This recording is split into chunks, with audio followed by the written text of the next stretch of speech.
why there's so many things happening in the black community, and there's a cause and there's an effect.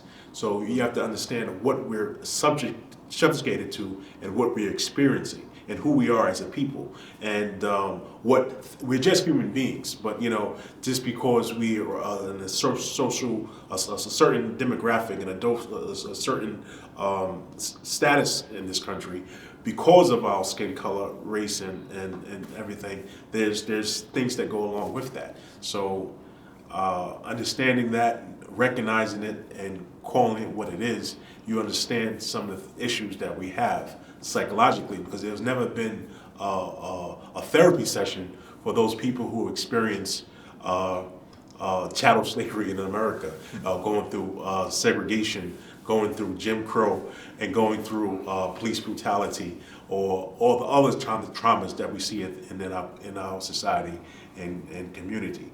There's been no therapy sessions to fix some of the ills that go on in society, just as a human being, not just as a black person or white person or Korean or Asian, just as a human being functioning in a society and all the things that are happening.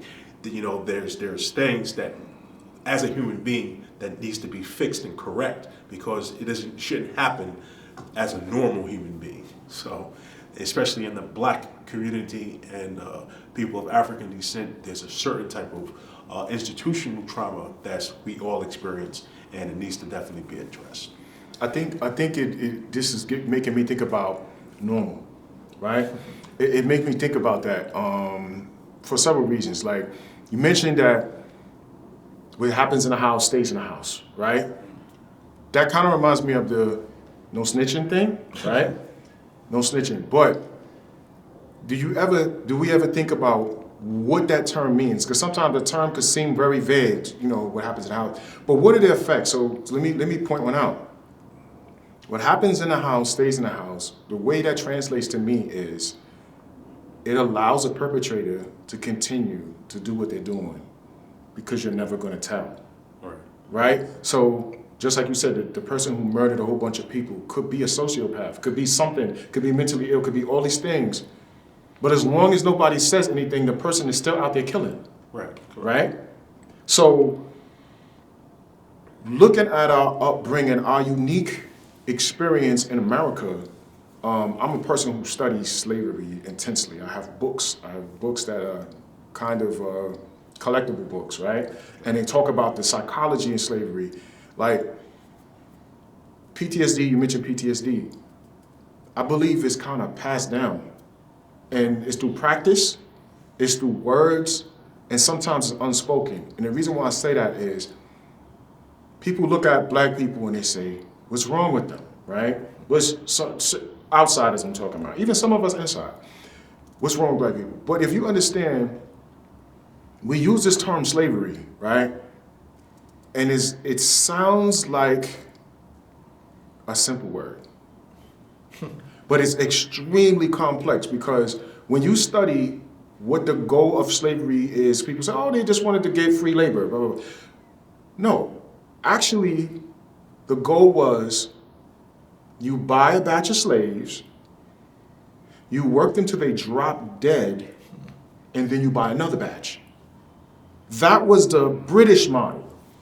And America said, we're going to force breed them and make more so we don't have to buy new batches. And then America and Britain started having problems, right? So what happens psychologically to a human being to see their father work to death, or see their mother work to death, or see them brutally beaten, or see them forcefully mating with somebody? There's something that happens in the mind, because we say mental health, mental illness, like, okay, you're mentally ill, here's a pill.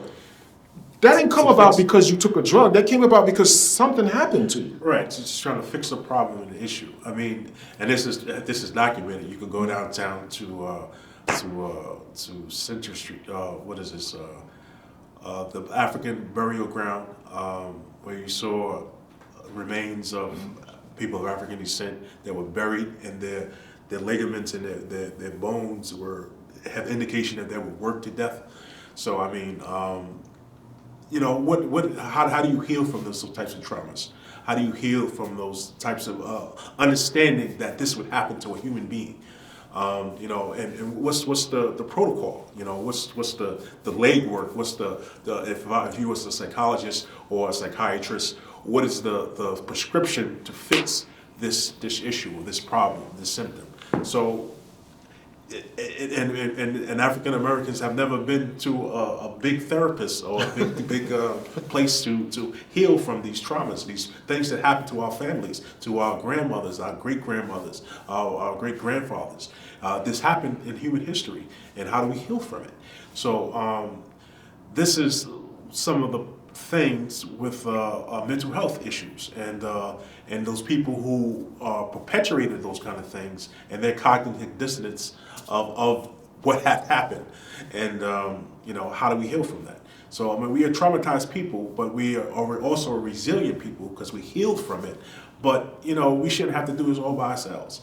That there's mental health professionals that can help us with some of the things that we see in our community, in our society, that can be fixed, that can be corrected. But we need those resources, those professionals that can recognize it, label it, and fix it. So, but that's part of the problems that we see with the mental health problems within our community. But the thing is, do they want to fix it, right? So they give so much money to outside countries, right?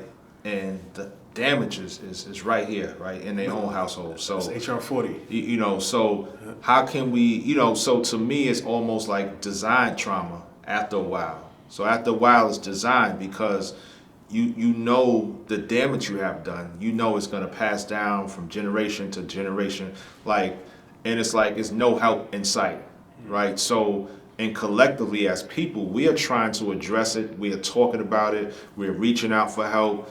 But a lot of this is economics, right? Because we need real professionals to address these issues. These are real issues you're talking about. You're talking about slavery, segregation, so the Willie Lynch, and even the education system, right? So there's so many factors and layers to this that it need more than just the people to fix this. Because it's like we're trying to solve a disease that was created by somebody, right? You have to go to what the source to ask, hey, what did you put in this batch to make this bad like this? So unless people be accountable, take accountability, and collectively come together to try to address this mental health, because mental health for Black people, this is a new word that we're talking about now. It's new now, what I'm saying? But it always been there, but it hasn't been a label. So yeah, it's been there for a long time. But like I said, you have to label it and recognize it and call it out when you see it. And this pandemic kind of revealed a lot of things. We saw a lot of things coming to the surface that was always there. But now we see more of it. We see more prevalence of it because of another variable. And recognizing it and trying to correct it while we see it is definitely in a state of emergency that we've always been in, and we've been in for a long time. So we have to correct and fix it, or try to correct and fix it, and go to the root of why it was caused in the first place.